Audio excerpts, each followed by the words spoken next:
Hello, I want to share my many projects I've been working on over the years to a wider audience while also having the opportunity to explain the thought process and personal meaning behind my work. And so, I'll mention a couple of which I'm currently working on, 3 of which consist of unfinished writing projects. First of all, my book, which I titled The Inspiration of Mankind's Dream. It relates the philosophical interpretation of self, expressed by at least attempting to understand the cosmos and man-made environments that are part of that so-called cosmic truth. In reference to man-made environments, I write a lot about cities, especially of historical utopias or modern city projects with an anachronistic form. And the reason why I did this, and I feel like it's especially important, is because there's a really interesting dynamic which emerges when you relate cities as a practical manifestation of the human imagination to the fundamental primeval nature of the existing earth around us, what the earth has to offer and what the natural environment has to offer, and then us as humans creating something upon that terrain. And that offers a new level of complexity unforeseen before by what already exists around us.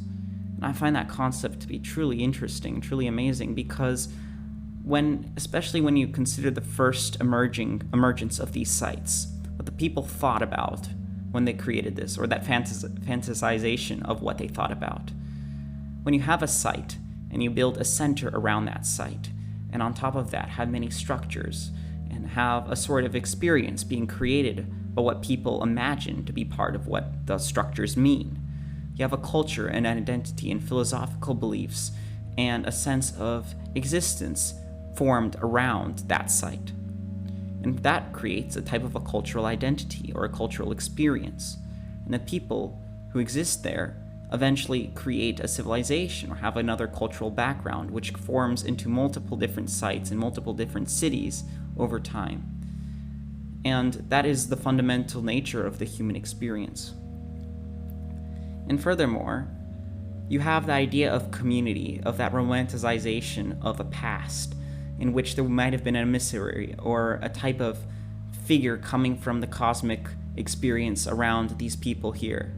They look up to the heavens, and what do they see? They hope, they discover. Their curiosity leads them into a new direction of reality in which they form and create for themselves, and what their lives really mean, and how to better those lives. And from there's that idea of community, of love, of feeling both emotionally and intellectually, which is something that we're sort of lacking in our modern day. And that sense of discovery is expressed in pretty much every paragraph of this book. It's made in a way which is somewhat poetic, but also has practical research embedded within that. And it's very much a work in progress, as I said beforehand, but I hope to continue it in the future. The idea of this book was really inspired from an exposition I saw a couple years ago at the Getty Center in Los Angeles. It related Mesoamerican temples in the form of these pyramids and other such things to modern skyscrapers that we see in Chicago or New York City. And how it did this is it related that idea of skyscrapers as being a beacon towards the sky, and at least in our modern day, in a consumerist, technocratic way. But in the past, these temples in Tenochtitlan or other Mesoamerican cities that were very prominent at the time existed as something belonging to a religious faith, something very powerful that governed people over centuries, really. And making that connection between skyscraper and temple, I find is really interesting, because you have that new idea of referencing back a past, anachronistically probably, having these buildings exist in our modern reality, but seemingly have the form of something that has been long lost, right? Something that's been covered or hidden up as the decades and centuries went by. And this is a project designed by 𝗡𝗢𝗧𝗘, a conceptual architect of some kind, who had this idea of a technocratic city. He called them Gotham City, funnily enough, but this was, 1920s. And the idea was having this new technocratic age of New York City, in which you would have these huge buildings, as you can see here, towards something like beacons towards the sky, but also as a means to govern the population in an efficient and practical manner. These are more pictures of these things as well. And here's a totally different project, probably one of my personal favorites, which wasn't an exposition, but I feel like is also important to reference in relation to what was in the exposition, because this relates to the poetic version of self, which I was discussing beforehand. This city was designed by an Italian-American architect named Paolo Soleri, who had the idea of creating this organic city project. And this is actually manifested in reality as well, although to a much smaller scale to what he originally intended. But the idea was that you would have these organic buildings in this compact city format that would represent something like a modern Acropolis almost, in which each building had some purpose relating to the individual, in which they would have maybe craft skills in here, or types of a foundry as well. I think this building here was the foundry. And you would have the idea that people would come together and observe practices and forms of living and forms of thinking, though are really more simplistic, rustic, and almost rural in a type of way, far removed from the practical existence of reality, in mega cities and large-scale downtowns that exist in America now.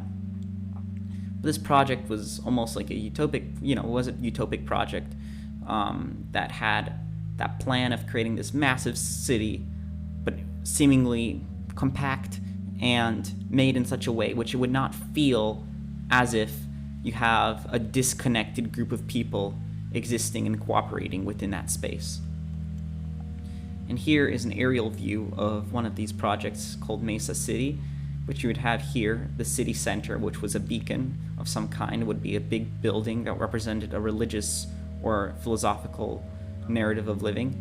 Around it, which you would have many buildings, these are circular things or buildings here, that were arranged in such a way which you would have farming grids and crafts, production and such thing, all to be around that main center, but people would be able to sell their crafts in this big market around here. And these here are farms, surrounded by these various reservoirs, aqueducts, and channels for that farming purpose.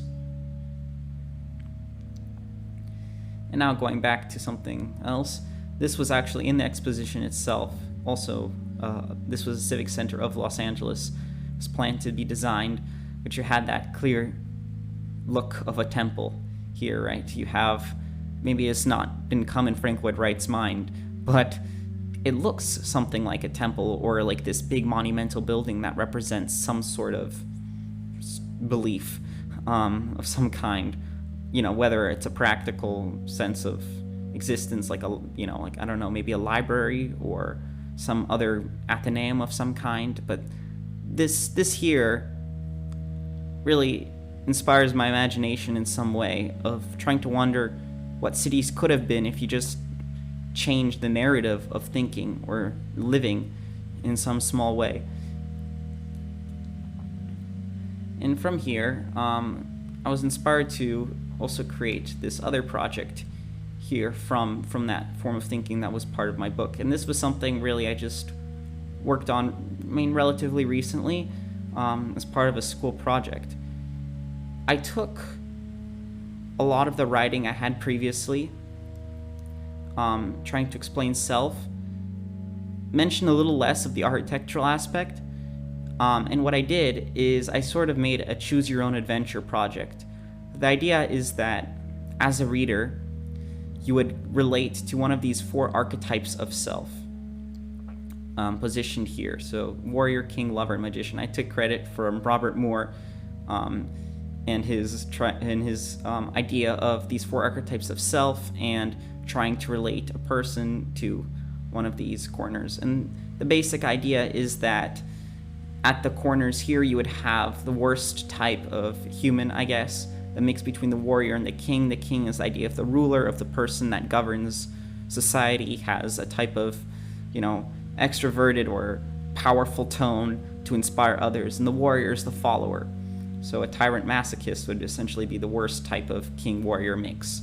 And then there's king and lover. The lover archetype was the type of person that would be more, I guess, at least the way I wrote it in this book, in this project here, be the type of person that tries to seek a greater truth, though is somewhat trapped underneath the scope of life, which the king and warrior and other archetypes create for themselves. The lover is the person who seeks a truth but can't really find it at the moment, and whether they are an addict here or impotent here as well. So it's a bad form of being trapped in an internal cycle.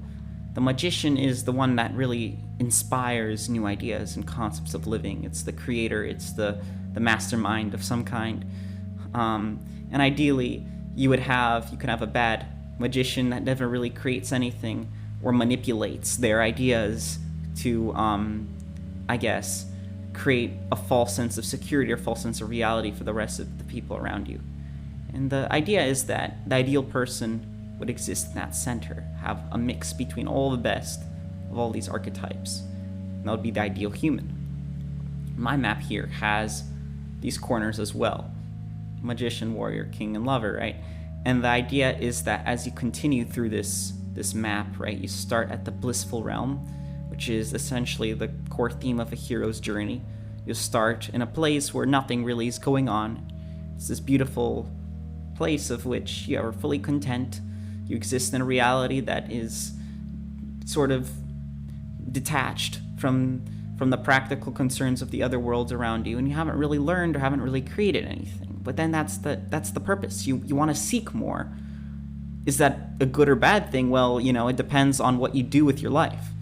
So from the blissful realm, you adventure out and take one of these paths. And that's what I meant with your choose your own adventure thing, right? The idea is that you relate to one of these archetypes of self. And as you continue through this text, you find yourself more and more closer to one of those archetypes, but eventually they converge and they relate in different ways. And how I did that is with colored text. Each color corresponds to each archetype, and as you can see here, these are all different colors as well. So like red would be warrior, golden or yellow would be magician, green would be lover, and blue would be king.